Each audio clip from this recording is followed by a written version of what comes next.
갑자기 회춘을 하셔서 에이징 커브 92년생인 거 치고는 빨리 왔다 이러면서 재작년, 작년 이렇게 계속 떨어지시다가 무슨 코스피 보는 줄 알았어요. 삼성전자야 거의. 갑자기 이게 심연인가 싶었는데 바로 양봉.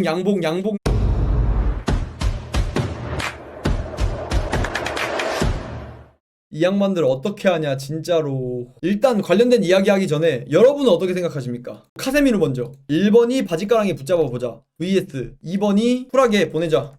미루 형은 일단 그래도 바지가랑이 붙잡아보자 30%, 쿨하게 보내자 70%, 3대7. 그래도 이게 정론이니까. 그리고 이미 오피셜로 구단 떠난다고도 했었고. 그리고 다음 맥과이어 선수 1년 정도는 단기 계약으로 vs 쿨하게 보내자. 정론으로 봤을 땐 그래도 1년 정도 단기 계약이면 3억은 줘야 돼. 오, 맥과이어 그래도 1년 재계약이 더 많네. 오, 1년 재계약에 주급 3억이라고 치면 70%, 쿨하게 보내자가 30%. 오. 일단 그럼 맥과이어 이야기 나온 김에 맥과이어 이야기 먼저 하자면, 사실 이번 시즌 이 정도로 많이 뛰게 될 줄도 몰랐죠. 어떻게 보면 센터백 옵션 중에 4옵션, 5옵션에 가까운 그런 선수였으니까 아모림 있을 때는 헤븐보다도 더 낮은 그런 우선순위였다고 봐요. 저는 실제로 이번 시즌 아모림 볼 아래에서 아스날전 10분, 풀럼전 3분, 벌리전도 출전 못하고 맨더비도 교체. 이게 선발 출전으로만 보면 9월달 후반 다 돼서야 첫 선발 출전하고, 그리고 브랜드포드 뭐 선발 출전. 근데 그 이후에 기회 계속 못 잡다가 리버풀전 선발 출전, 이때 말도 안 되는 결승골 안필드에서. 이런 출전 시간 보시면 확실히 아모림 볼에서는 많이 밀렸다고 봐야죠. 그리고 플래처도 맥과이어를 쓰지 않았지만 마이클 캐릭이 부임하고 4경기 연속으로 싹 다 맥과이어를 선발 풀타임. 근데 심지어 이것도 아모림은 센터백을 3명 쓰잖아요. 그런 상황에서도 맥과이어가 후순위로 밀려났었는데 캐릭은 센터백을 2명만 쓰는데도 맥과이어를 선발로 썼기도 하고, 심지어 선발로 나서서 뭐 못하는 것도 아니에요. 맨더비에서 다른 공격수도 아니고 홀란드를 지워버리고,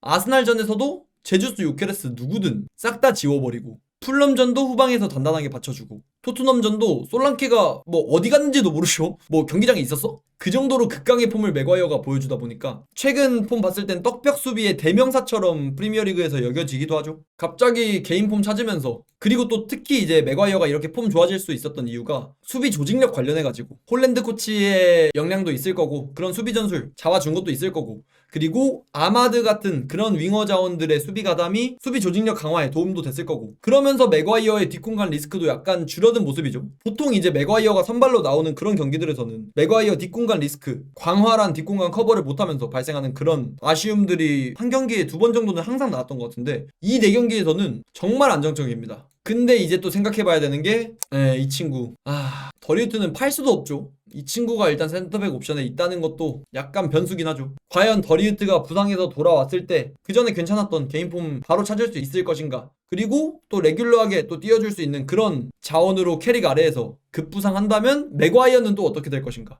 이런 것도 또 고민되는 스팟이기도 하죠. 일단 맥과이어 계약 조건 말씀드리면 거의 이 정도긴 합니다. 거의. 이것도 뭐 옵션 포함 가격이기도 하고 그래서 뭐 이야기가 많은데 3억대 후반, 중후반에서 후반 정도는 봐야 돼요, 최소한. 그리고 2026년 6월 계약 만료. 일단 지금 계약이면 이번 시즌 끝나고 FA가 확정입니다. 이게 이미 연장 옵션을 쓴 그런 상황이에요. 원래 25년에 계약이 만료가 되었어야 됐는데 1년 연장 옵션 발동을 해서 26년 6월 계약 만료입니다. 그래서 여기부터가 이제 고민해봐야 될 스팟이죠. 재계약을 원한다면 어느 정도 계약 기간을 제시할 건가, 플러스 어느 정도 주급을 제시할 건가, 이걸 생각해봐야 되는데, 선수는 그냥 무조건 단연 계약이 좋잖아요. 지금 맥과이어의 나이도 그렇고 상황 봤을 때 2년 이상의 계약을 원할 거고, 주급도 당연히 다다익선이고, 그런 상황에 저는 딱 조건이 2개 있다고 봅니다. 첫 번째, 1 플러스 1년. 사실 이게 베스트라고 봐요, 저는. 재계약을 할 거면. 근데 주급 전 2억 선이라고 봅니다. 2억 이하로 줘야 된다고 봐요, 저는.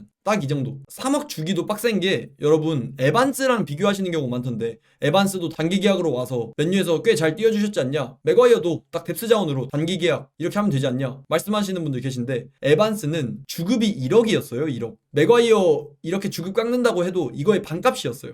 그런 자원이면 당연히 뎁스 자원으로 괜찮게 볼 수 있죠. 주급 1억 정도면 뭐. 근데 주급 2억이면 이게 아마드랑 비슷한 주급 수준입니다. 맨유 내에서의 영향력 봤을 때 사실 조금 그렇긴 하죠. 근데 아마드랑 비슷한 주급 수준이기 때문에 이것도 사실 저는 좀 많다고 봐요. 제가 아까도 말씀드렸다시피 주급 2억 이하로 계약했으면 좋겠다 했잖아요. 그래도 맨유 센터백 뎁스 봤을 때 조금 애매할 수도 있으니까 그냥 뎁스용으로 진짜 최대로 준다면 딱 2억. 아까 막 3억 말씀하시는 분들 계시고 하시던데 저는 3억은 약간 좀 많이 투머치라고 봅니다. 그러면 결국 또 맨유 또 나이든 에이징 커브가 온 전성기가 지난 그런 선수들한테 주급을 퍼주는 그런 악순환을 반복하는 거라고 봐서 과거의 역사를 반복하는 거라고 봐서 딱 전 주급 2억까지가 마지노선이지 않을까. 그래서 이게 아니라면 FA 결국 계약 만료로 방출을 해야겠죠. 저는 이런 의견이긴 합니다. 물론 맥과이어가 맨유에서 헌신해준 기간도 꽤 기시고 맨유에서 또 주장이시기도 하셨고 맨유 내 라커룸 영향력도 있으실 거고 그리고 또 맥과이어는 프로식 관련해서 이야기를 빼먹을 수가 없잖아요. 이렇게까지 팀을 위해 헌신해주는 선수, 팀 내 잡음을 전혀 안 일으키고 주장직을 박탈당하는 그 순간까지도 맨유를 위해서 헌신하는 그런 선수이기 때문에 애정이 당연히 갈 수밖에 없지만 이런 계약 관련해서는 조금 더 냉정해져야 될 필요성이 있다고 봐요. 물론 맥과이어의 프로식 워크햇식 봤을 때 저는 이것도 충분히 가능성이 있다고 봅니다.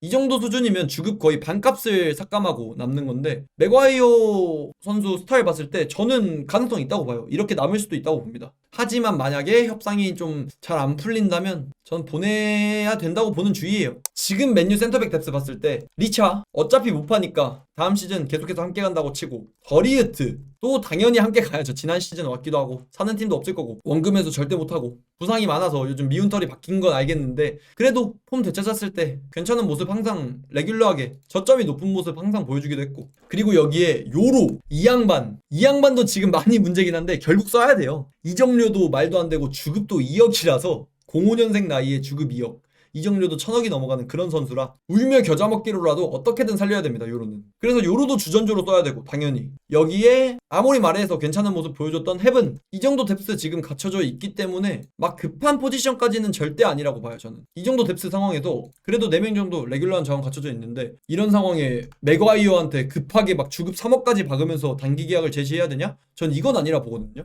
사실 센터백 봤을 때 4명이면 막 부족한 뎁스까지는 아니긴 해요. 뭐 센터백이 다른 미들라인이라든지 공격진처럼 로테를 자주 돌려줘야 되는 그런 포지션도 아니기도 하고 다음 시즌 맨유가 유럽 대항전 웬만하면 나갈 테지만 그래도 4명 정도면 충분히 굴릴만 하고 여기에서 또 찝어주시는 점들이 리산마랑 더리우트 유리몸 아니냐 이렇게 말씀하시는 분들 계신데 리산마의 부상도 사실 이게 무슨 갑자기 리산마가 누워버린 게 아니라 불운한 사고로 다친 거기도 하고 더리우트는 좀 갑자기 누운 감이 있긴 한데 리산마가 유리몸이라 하기가 애매한 게 또 뭔가 잔부상이 있는 선수는 아니잖아요. 좀 불운한 부상 당한 선수기도 해서 그러면서 장기 부상 최근에 2번 끊은 선수라 그래서 리산마의 부상은 상수로 가져가기 조금 애매하고 그리고 사실 거의 웬만한 모든 팀들이 센터백 뎁스는 딱 4명 정도로 가져가긴 하죠. 스쿼드 뎁스 봤을 때는 더블 스쿼드라는 가정하에 무조건 채워야 하는 뎁스까지는 아니라고 봅니다. 그리고 사실 요로도 빨리 써야 돼요. 이거 지금 부상도 없는 상황인데 결국 키워야 되거든요. 요로한테도 출전 시간 줘야 되는 상황에 맥과이어까지 재계약해서 남긴다? 조금 요로가 오히려 애매해지는 상황이 발생할 수도 있고 땅에 돈을 버리는 그런 상황이 나올 수도 있어서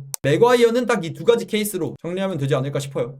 그리고 카세미르 선수 진짜 최근 폼 보면 저는 거짓말 하나도 안 보태고 레알 시절 크카모 시절에 그 정도 카세미르 폼 나온다고 봅니다. 전 최근 보면 당연히 에너지 레벨이라든지 이런 게 조금은 떨어져 있을 수도 있지만 그래도 단순 개인 폼 봤을 때 전 그 정도 급 나온다 생각해요. 최근에 카세미르가 중앙에서 버텨주면서 그러면서 맨유에게 미치는 긍정적인 영향력이 말도 안 된다 생각해서 실제로 그러면서 마이누가 좀 더 반경 넓게 가져가면서 좀 더 마이누를 살려주는 그런 카세미르의 뒷받침이 있기도 하고 수비 조직력 좋아진다 해도 카세미르의 백포라인 보호, 수비 커버가 분명 작용을 하거든요. 그런 것뿐만 아니라 풀럼전, 1골 1어시, 세트피스 클러치도 너무 좋았기도 하고 그리고 쿠냐, 어시스트, 노루패스도 진짜 보다가 깜짝 놀라가지고 이 정도의 극강의 폼을 보여주고 있는 선수라 갑자기 회춘을 하셔서 에이징 커브 92년생인 거 치고는 빨리 왔다 이러면서 재작년, 작년 이렇게 계속 떨어지시다가 무슨 코스피 보는 줄 알았어요. 삼성전자야 거의. 갑자기 이게 심연인가 싶었는데 바로 양봉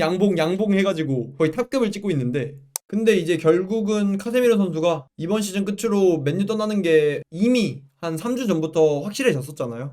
근데 이런 극강의 폼을 보여주니까 그래서 이제 맨유 팬분들은 발만 동동 구르는 거지. 이거를 카세미르 선수 바짓가랑이라도 잡아야 돼 말아야 돼 이런 상황인 것 같은데, 근데 저는 오히려 아까 맥과이어 이야기했는데 단기 계약으로 잡을 거면 맥과이어보다 차라리 카세미르를 잡는 게 맞지 않나 싶어가지고. 어차피 맥과이어는 어떻게 보면 더리우트랑 비슷한 툴이라고 봐야 되거든요. 더리우트가 맥과이어 상위 호환이라고 전 생각하기도 하고, 더리우트도 그렇게 발밑이 좋은 편은 아니라 근데 맥과이어보다는 괜찮기도 하고, 그리고 후반 커버 능력이라든지 이런 것도 더리우트가 막 좋은 편은 아니잖아요. 더리우트가 민첩한 스타일이 아니다 보니까 떡벽 스타일이니까 더리우트도. 그래서 맥과이어랑 비슷한 롤이라고 봐야 되는데, 근데 카세미르는 지금 맨유에 대체자가 아예 없기도 하고 삼선에서 확실한 영입이 맨유가 필요한 상황인데, 그래서 저는 개인적으로 카세미르 선수님께 신뢰가 안 된다면 주급 지금 7억 받으시니까 주급 3억 정도의 1년 단기 계약은 조금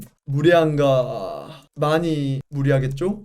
이게 스콜스맨키로 이게 지금 맨유 떠난다고 오피셜 박았긴 한데, 축구와 대령해 드리고 카세미르 선수님께 스콜스 그때 다시 데려왔던 것처럼 그런 느낌으로 혹시 딱 1년 정도만 어떻게, 그동안 맨유에서 돈 많이 들였으니까 돈 욕심 조금은 버리시고 혹시 딱 1년 정도. 이게 맨유가 3선이 지금 말도 안 되잖아요. 어떻게 보면 장기적으로 갈 만한 선수는 마이누 하나밖에 없잖아. 우가르테도 결국엔 보내야 될 선수고, 그런 상황에 마이누 하나밖에 없는데 1년 만에 3선 안정화가 안 될 것 같거든요, 저는. 그래서 최소한 3선 안정화가 2년은 걸릴 것 같은데, 그러니까 이게 가능하다면, 혹시 당연히 안 될 확률이 훨씬 크겠지만 가능하다면 저는 이게 된다면 무조건 남겨야 된다고 보는 주의긴 합니다. 이게 대체가 아예 안 되니까. 그래서 저는 개인적으로 다음 시즌 3선 2명 딱 데려오고 우가르테를 차라리 팔아버리고, 그거 이정료랑 주급 충당해서 3선 뭐 또 데려오고 하고, 카세미르 선수 딱 이렇게 남기고 마이누 카세미르 그리고 3선 2명 이렇게 4명으로 가야 된다 보는 주의긴 하거든요. 그리고 카세미르 선수 이제 말년 슬슬 다가오시니까 요양 좀 하시면서, 그리고 마이누도 좀 키우시면서 다른 3선 친구들 튜터링도 해주시면서 컵 경기 이런 거 슬금슬금 나오시면서 요양하셔도 좋지 않나. 근데 일단 카세미르의 계약이 주급 7억 그리고 2026년 6월까지. 근데 여기에 1년 연장 옵션 달려있긴 합니다. 일단 달려있긴 해요. 근데 연장 옵션 발동 조건이 또 있긴 합니다. 첫 번째, 구단에서 일방적으로 연장 통보. 근데 이건 대신 주급은 7억 그대로겠죠, 당연히. 1년 연장이니까. 그리고 두 번째, 카세미르 선수가 남은 경기 싹 다 선발 출전, 이런 조건이 또 숨어있긴 합니다. 이러면 또 연장 옵션 발동이 돼요. 이게 지금 카세미르 선수 계약 조건에 숨겨져 있는 그런 조건. 근데 일단 1번 관련해서는 이미 구단에서 오피셜을 냈기 때문에, 작별 오피셜을 냈기 때문에 힘들다고 봐야죠. 2번도 이미 구단에서 작별 오피셜을 낸 상황에서 이렇게 안 되게 그냥 한 경기 출장 안 시킬 가능성이 높고, 그래서 지금 맨유가 프리미어리그 경쟁 빡세게 하고 있는 상황에 한 경기는 못 씁니다. 지금 리그가 한 13경기 정도 남았는데 이 13경기 중에 한 경기 정도는 카세미르 선수를 쓰지 못해요. 그래서 제가 아까 무리하게 말한 것들, 조금 연장해야 된다 어쩐다 이런 거는 좀 비현실적인 이야기라 근데 많이 아쉽긴 하죠. 지금 극강의 폼 보여주고 있는 카세미르 선수를 보내야 된다는 게. 그래도 리빌딩에 있어서 주급 체계를 정상화 시켜야 되는 맨유의 상황에 결국엔 나가야 되는 선수라는 건 부정하지 않습니다. 뭐 맨유의 잘못이긴 하지만 결국 주급 체계가 박살나게 된 그런 원인이기도 해서, 그리고 또 언제 또 에이징 커브가 다시 올지 모르는 선수이기도 하고, 맥과이어 재계약은 결국엔 좀 시시비비가 갈릴 것 같은데 카세미르 선수는 웬만하면 나간다고 봐야 돼서 특별하시면서 또 이 클럽의 성공을 위해 남은 시간 모든 것을 바치겠습니다 말하신 것처럼 챔스 티켓 결국엔 따주시면서 아름다운 마무리 했으면 좋겠네요. 좀 박수 치면서 떠나 보내드릴 수 있었으면 좋겠어요. All day and all night we'd stay up, it felt so right. We were so young, we were so dumb.